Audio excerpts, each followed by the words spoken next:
Hello everyone, কেমন আছো তোমরা সবাই? আশা করি সবাই খুব ভালো আছো। তো চলে এসেছি আরেকটা নতুন ভিডিওর সাথে। তো আজকে বেসিক্যালি ছিল আমার একটা স্কুল ফ্রেন্ডের বার্থডে, আর আজকে দিতে চেয়েছিলাম আমরা সবাই মিলে ওকে সারপ্রাইজ। কিন্তু এই আজকের বার্থডেটা নিয়ে আমরা খুবই টেনশনে ছিলাম, বিকজ কি আজকে সকাল থেকে প্রচুর বৃষ্টি হচ্ছিল। আমরা ভেবেছিলাম যে এই সারপ্রাইজটা ওকে বাইরে কোথাও ফাঁকা মাঠে বা একটা কোনো ফাঁকা জায়গায় আর কি সেলিব্রেশন করব, কিন্তু সেটা আর পসিবল হয়ে ওঠেনি, কারণ সকাল থেকে প্রচুর বৃষ্টি পড়ছিল। আর এই বছরের বৃষ্টির শুরু আর কি, এটাই বলতে পারো। আর আজকে আমি কেক ওপেনিং দিয়ে আমার ইন্ট্রোটা স্টার্ট করলাম, বিকজ কি আলাদা করে ইন্ট্রো দেওয়ারও সময় পাইনি। আসলে আমরা সবাই এত টেনশনে ছিলাম যে আজকের বার্থডেটা আজকে মানে আদৌ আমরা সেলিব্রেশন করতে পারবো কি। তো ফাইনালি আমার কেক ওপেনিং হয়ে গেছে। দেন এবারে তো সব কিছু থাকবে, কেক কাটিং থেকে খাওয়া দাওয়া থেকে সব কিছু তোমাদের সাথে শেয়ার করবো। তো ফাইনালি আমাদের বার্থডে বয়, তো এই হলো আমার ফ্রেন্ড, ওর নাম সুমন, আর ও চলেই এসছে কেক কাটবে বলে। তো ফাইনালি আমাদের cake opening cake cutting start হয়ে গেছে। স্টার্ট হয়েছে, আমার ভিডিও করছি আর তুমি আসো না। ওই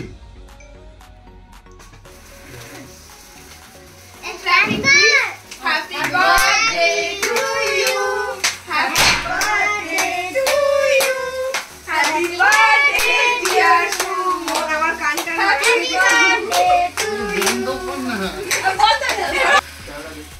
আরে কেন দিকে তাকিয়ে, এটা কি তো হ্যাপি বার্থডে ঠিক টাইমে একদম। বাবা এতক্ষণ হচ্ছে, ওটাই তো অনেকক্ষণ ধরে জ্বলেছে। আগে বাবাদের খেতে হয়। বাবা তুমি খাও, আরে আসো না, টাকাটাই করতে দে। ফার্স্ট বাবা, সেকেন্ড মা। তার বাবার কাছে মায়ের প্রায়োরিটিটা বেশি, তাই। Thank you. আমার এটা তো আমার গায়ে ফেটেছে মনে হলো আর কি। দিদি দিদিকে দাও, আমি অনেক রাস্তে। আচ্ছা এই পুরোটা দেবো, এই কি পূজাকে দে। এই এই এই কেন এটা তোর, এটা পুরোটা তোর, এটা পুরোটা তোর। Thank you. ধরবি কিন্তু, হ্যাঁ ধরবি কিন্তু। একটা আমার উপরে মুখে চাপে। আমার সাদা জামা কিন্তু দেখি না সাদা জামা ঠিক আছে। তো দেখো প্রসেস অনুযায়ী যেটা হয় আর কি, মানে কেক কাটিংয়ের পর নর্মালি হয় কি খাওয়া দাওয়া, কিন্তু বাট আমি ওকে এটা বলেছিলাম যে ভাই তুই আগে গিফটটা ওপেন কর, দেন আমাদের খাওয়া দাওয়া করবো। তো এটা আমি নিজের হাতে বানিয়েছিলাম ওর জন্য, মানে ফটো ফ্রেমটা তো আর আমি বানাইনি, তবে ফটোটা আমি নিজের হাতে ওর জন্য বানিয়েছিলাম। তো তারপরেই আসে এবার সবাইকে কেক সার্ভ করার যে ব্যাপারটা। তো ওই কেক কাটা নিয়ে একটা প্রচুর ঝামেলা হয় প্রত্যেকবারেই, কিন্তু ভাই জন্মদিন যার হোক না কেন, কেক আমি প্রত্যেক বছর 1 ডজনেরও বেশি কাটি। তো নর্মালি যেরকম আমি করে থাকি সবার জন্মদিনে কেক কেটে, মানে সে কেক কাটার পর আর কি তারপরে দায়িত্বটা আমারই থাকে সবাইকে কেক কেটে সার্ভ করার ব্যাপারটা। তো এখানেও আমি সেই সেম কাজই করেছিলাম, মানে ও কেক কাটার পর আর কি আমি তারপরে কেক কেটে সবাইকে সার্ভ করে দিয়েছিলাম আর কি। তো ফার্স্টেই আর কি বার্থডে বয়কে দিলাম, মানে যেহেতু ওর বার্থডে, তো আমার মনে হলো যে ফার্স্ট কেকটা ওকেই দেওয়া উচিত। অ্যান্ড দেন তারপরে আস্তে আস্তে আরও যে আমার ফ্রেন্ডসরা ছিল, তারপর তো ছিলই ওর মানে আঙ্কেল আন্টি ছিল, ওর বাড়ির লোক ছিল। তো তারপর সব কিছু মোটামুটি সার্ভ করে দেওয়ার পর সবাইকে আমি নিয়ে নিয়েছিলাম আমার জন্য একটা কেক, একটা পিস। আর তারপরে তো আজকে মানে যে অ্যাকচুয়ালি কেকটা এনেছিল, তো তাকে না দিলে কি করে হয়। আর কেকের টেস্ট আর কি বলবো, মানে ওরা আমাকে একটা রিকোয়েস্ট করেছিল যে তুই রিভিউটা দিয়ে কেকটা খেয়ে। তো দেন আমি কেক আর কি বলবো, মিয়ামোরে এমনিতে একটা ব্র্যান্ডেড কেক, আর আমার তো ফেভারিট। তো এই দেখো ফাইনালি এবার কেক খাওয়ানো শুরু হয়ে গেছে এদের।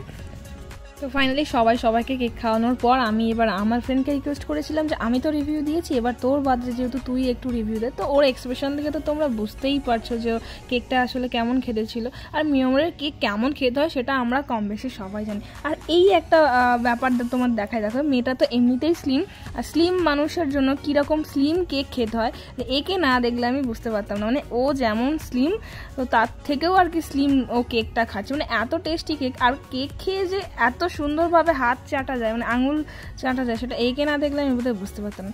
চলো ফাইনালি এবার আমাদের খাওয়া দাওয়া স্টার্ট হয়ে গেছে। তো এমনিতেই আমরা সবাই আজকে মোটামুটি বাড়ি থেকে খেয়েই বেরিয়েছিলাম, আমাদের সবারই মানে ইভিনিংয়ের খাবারটা তো খাওয়াই ছিল। আর এখানে গিয়ে আমরা খুব একটা বেশি কিছু খেতে পারিনি, কিন্তু আমার সব ফেভারিট আইটেমগুলো এখানে ছিল। তো এবার বলি পরিবেশনের যে ব্যাপারটা, পরিবেশন করতে আমার খুব ভালো লাগে আর সবাইকে খাওয়াতে আমার খুব ভালো লাগে। সেটা হতে পারে যে অনেক টাকায়, কিন্তু আমার নিজে খাওয়া থেকে লোককে খাওয়াতে খুব ভালো লাগে।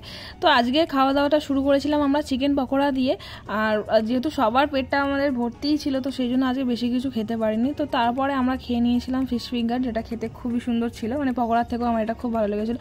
আর তারপরে আজকের খাওয়া দাওয়াটা আমরা শেষ করেছিলাম আমার ফেভারিট ড্রিঙ্ক আর কি, মাজা দিয়ে। আর তারপরে দেখো একে আমি বললাম যে ভাই একটু রিয়াকশান দিয়ে দিত, মানে আর কি রিভিউ, মানে মাজারও রিভিউ চলে আর কি। তো ফাইনালি এত কিছু ছিল আমাদের খাওয়া দাওয়ার পরেও আর কি, এতগুলো পকোড়া বেঁচেছিল যেগুলো আমরা একটাও খেতে পারিনি।